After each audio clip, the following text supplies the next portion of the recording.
Leitura do livro de Catherine Ponder, As Leis Dinâmicas da Oração. Capítulo 1. A surpreendente verdade sobre a oração.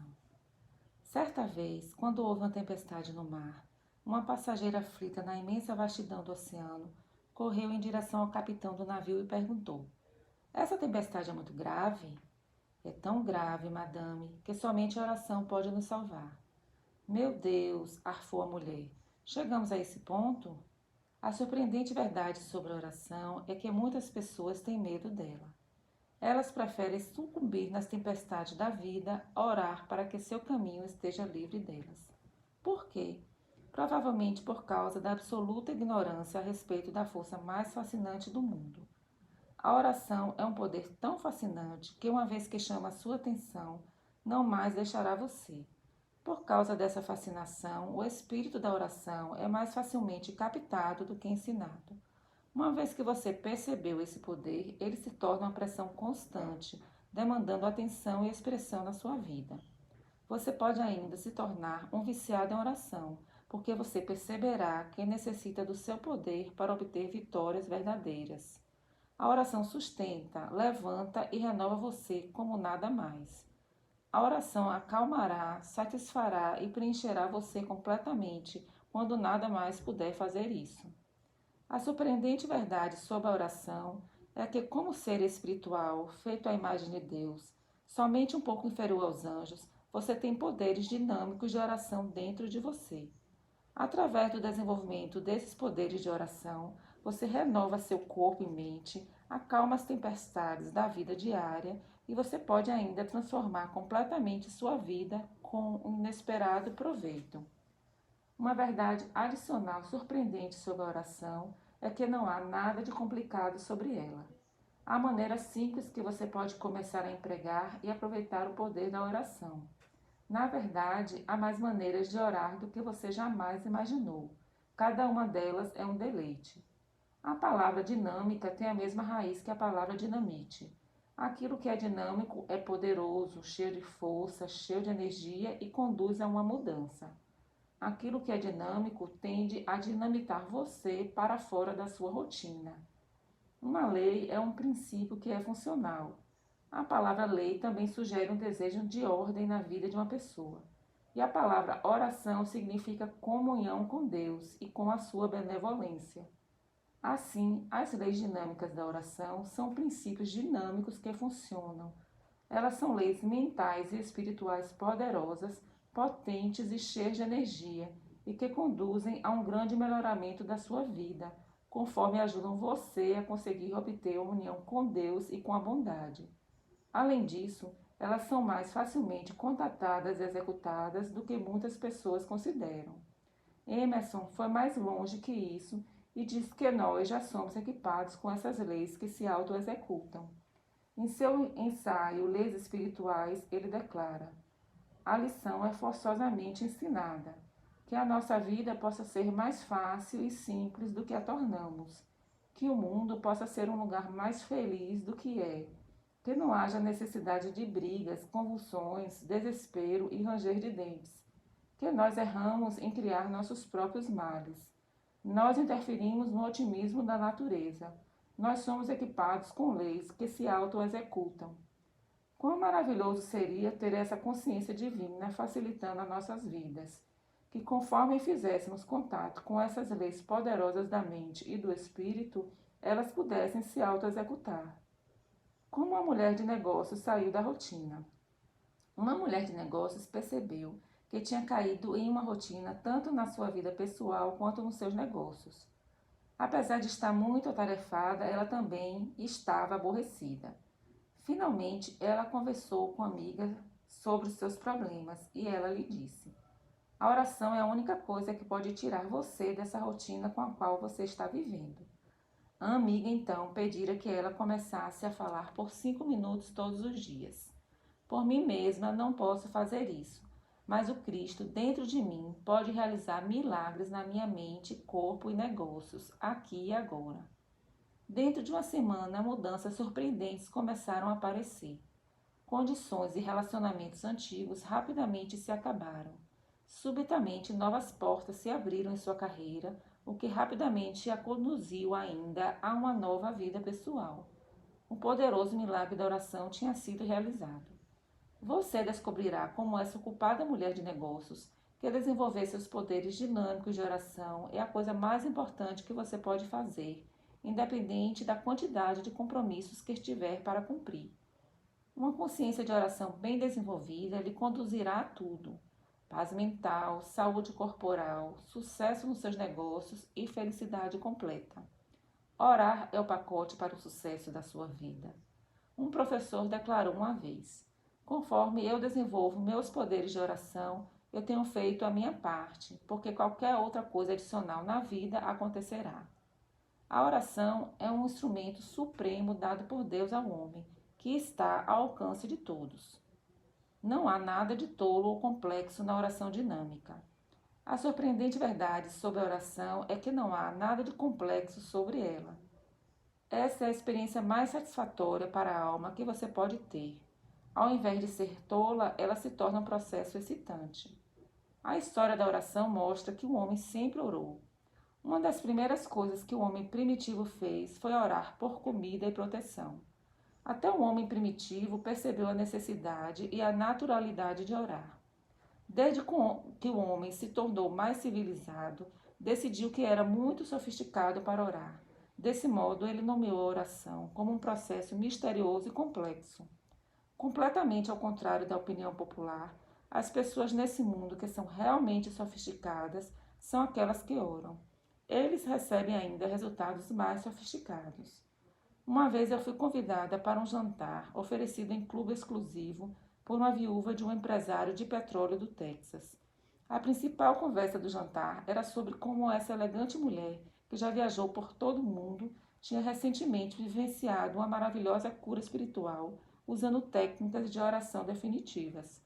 Seu método de oração era discutido em detalhes durante o jantar, no encontro de convidados intelectuais. E então eu repeti: as pessoas realmente sofisticadas desse mundo oram e recebem resultados ainda mais sofisticados. A oração pode, mais uma vez, se tornar uma experiência simples e satisfatória de renovação e iluminação, conforme você percebe as várias formas de orar efetivamente para obter as bênçãos da vida e tudo aquilo que vem com ela. Muitas pessoas hesitam em orar porque elas não entendem a natureza de Deus. Visto que a palavra oração significa comunhão, o propósito é comungar com Deus, cuja natureza é supremamente boa. Orar é entrar em união com tudo que é bom. Se você pensa em Deus como um Senhor austero, rancoroso e puritano, sentado no céu, julgando você severamente, então por que orar? Por que complicar mais as coisas, fazendo contato com esse tipo de ser? Se você ainda pensa que Deus tem uma personalidade separada entre o bem e o mal, então é compreensível o porquê de não ter o menor desejo de entrar em união com tal ser através da oração. O seu poder divino universal pode trazer resultados. A teologia tem ensinado por muito tempo que Deus é imanente, interior e transcendente, universal, apesar de a humanidade geralmente ter pensado em Deus somente como sendo transcendente, cuja presença está em qualquer lugar distante. Um teólogo descreveu as pessoas que acreditam em um Deus imanente como os interiores de Deus, e as pessoas que acreditam em um Deus transcendente como os exteriores de Deus. Deus, como transcendente, é a presença universal divina que está presente em todos os lugares de forma similar. Você se torna harmonizado com a presença universal divina quando você afirma: só há uma única presença e um único poder no universo, a bondade de Deus onipotente. Você pode trazer esta presença universal para a sua vida afirmando: só há uma única presença e poder na minha vida, a bondade de Deus onipotente. Essa oração parece ser incapaz de produzir resultados práticos em sua vida? Bem, ela não é, como você verá pelos seguintes casos. Um homem de negócios superou problemas de saúde, de falência financeira e de dificuldades familiares pela repetição diária da oração. Só há uma única presença e poder na minha vida, a bondade de Deus onipotente.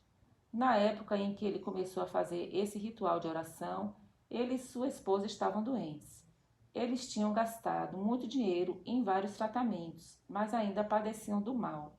Esse homem foi de um emprego para outro e nunca encontrava o seu verdadeiro trabalho.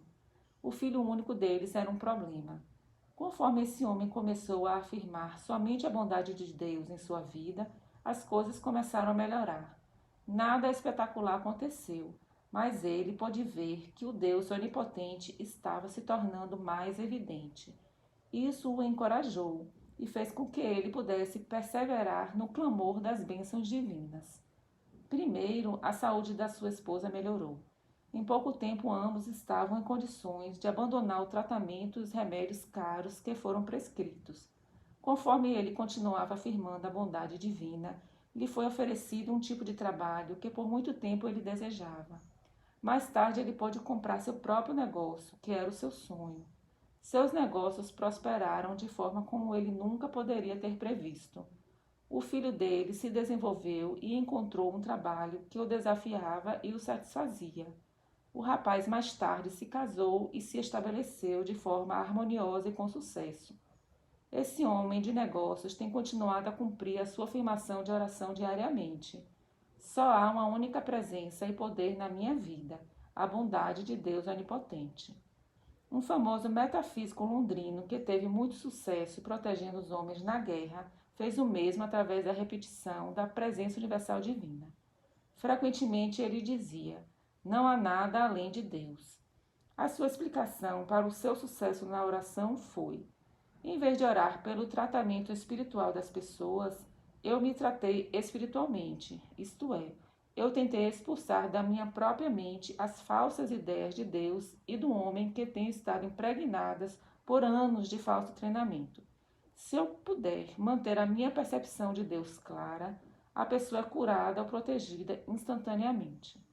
O curador espiritual H.B. Jeffrey usou uma técnica similar, como aponta no seu livro Os Princípios da Cura.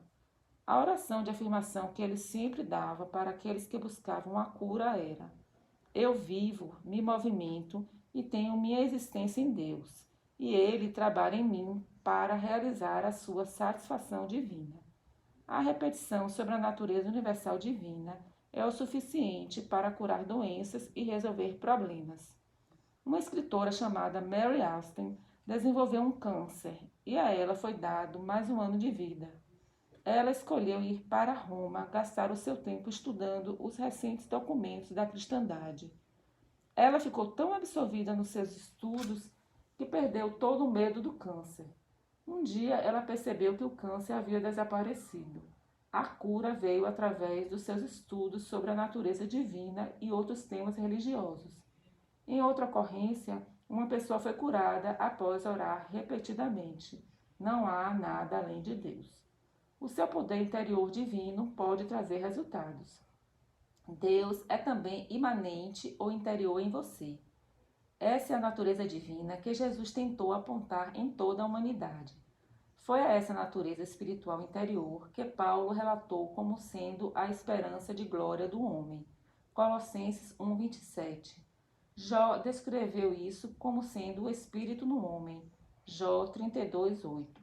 Quando você percebe que Deus não é somente um espírito universal de bondade que preenche todo o universo, mas que Deus também está dentro de você e que é com essa natureza interior de Deus que você está contatando, desenvolvendo e dando vida através da oração, então você pode ver que não é mais necessário se esforçar. Você tem seu próprio Senhor interior que deseja ajudar, inspirar e guiar você. Esse Senhor está interessado em cada detalhe de sua vida. Você pode orar para esse Senhor interior em relação a tudo, desde orar para encontrar um lugar para estacionar em uma rua ocupada, até orar para curar uma supostamente incurável doença. Por que as orações não são respondidas? Muitas orações não são respondidas porque as pessoas que as fazem não conhecem o mestre interior. Eles se esforçam para tentar receber a atenção de um Deus supostamente externo, que pode ou não estar interessado em seus problemas, ou pelo menos eles acreditam. Pode ser frustrante tentar orar para esse tipo de Deus, e é pouco admirável que muitas pessoas nem mesmo tentem. A surpreendente verdade sobre a oração é que não há esforço ou frustração na verdadeira prece, porque quando você ora, você está entrando em comunhão com a natureza divina da suprema bondade que há dentro de você. Na verdadeira oração, você se volta para dentro, não para fora de você. Uma avó contou para o seu neto que Deus estava dentro dele. O garoto quis acreditar nisto, mas era uma ideia nova para ele. Então ele duvidosamente pensou: se Deus está dentro de mim, o que ele está fazendo? Ele só fica parado. Frequentemente parece que a natureza divina interior tem estado descansando porque nós não sabemos como fazer comunhão com essa bondade inata. Na verdade, Deus está muito mais disposto a dar do que nós estamos a receber. Um Pai amoroso quer as nossas orações respondidas. Ele quer que os nossos sonhos, que são realmente os sonhos dele para nós, sejam realizados. Ele não tem nenhuma outra forma para expressar a si mesmo do que através da sua própria imagem e semelhança, o homem. O problema não é que Deus não quer dar ao homem grandes benefícios. O problema é que o homem não sabe como os receber. Orar é o elo perdido. Através da oração, o homem abre a sua consciência para receber a completude das bênçãos de Deus. Orar é receber. Os antigos conheciam o segredo. Deus está dentro de nós. No sânscrito original, a palavra oração era pal-al, que significava julga-te como um feito maravilhoso. Essa frase está dentre as mais elevadas formas de oração, com o reconhecimento de si mesmo como sendo uma expressão maravilhosa de Deus, e então comungando com esta natureza interna. Capítulos posteriores mostrarão como você poderá fazer isso. Que maravilha é perceber que Deus está dentro de nós. Uma garota de 6 anos de idade esteve em uma igreja pela primeira vez. Quando o pai dela, um médico, a encontrou após a escola de domingo para levá-la para a igreja, ela parecia estar nas nuvens. Quando o pai perguntou como ela estava se sentindo, ela respondeu sonhadoramente: foi maravilhoso. Querida, o que foi tão maravilhoso assim? Papai, eu descobri onde Deus está. Ele está fora daqui nas árvores, grama, animais e no mundo, exatamente como eu sempre soube. Mas, papai, Deus está também dentro de mim e eu posso conversar com ele a qualquer hora que eu quiser. Um momento decisivo veio para a vida de George Fox, século XVII, na Inglaterra, quando ele fez essa mesma descoberta, que Deus é uma presença espiritual viva, revelada dentro da alma. Tendo aprendido isso, ele desenvolveu tamanho poder espiritual que a sua forte presença causava tremores nos seus seguidores. Assim começou a religião Quaker, Sociedade de Amigos. George Fox sempre descreveu Deus como sendo o professor interior. 16 séculos atrás, o monge romano Agostinho se dizia impressionado com o fato de que um homem precisasse sair e viajar para contemplar as coisas maravilhosas, enquanto passava pela maior maravilha entre todas, a sua própria divindade dada por Deus, a qual ele descreveu como uma maravilha coroada. O conselho de Santo Agostinho foi: retira-te para o teu interior, para a verdadeira existência interior do homem. Ore antes e não depois. A surpreendente verdade sobre a oração é que quando você tem uma necessidade, sempre pode lhe ser mostrado como suprir esta necessidade, se antes você orar sobre ela, ao invés de orar depois. Apesar de você poder fazer muitas coisas no nível humano, a necessidade pode ainda não ser suprida quando você negligencia orar em primeiro lugar por isso. Uma mulher de negócios tinha uma grave dor de garganta que nenhuma droga tinha curado. Uma noite, ela foi a um pequeno grupo de oração e pediu ao grupo para orar pela cura da sua garganta. A oração do grupo, falada em uníssono, foi: Você não está impotente para clamar o seu benefício. Nada pode manter você na escravidão. Você é livre com a liberdade do seu espírito. Você clama agora livremente a sua cura. A mulher também falou essas palavras em voz alta. Dentro de 24 horas, sua garganta estava completamente curada. A oração é a coisa mais prática do mundo. A primeira coisa a fazer é orar. Fim do primeiro capítulo do livro. Continuaremos na próxima gravação a continuação deste capítulo. Gratidão.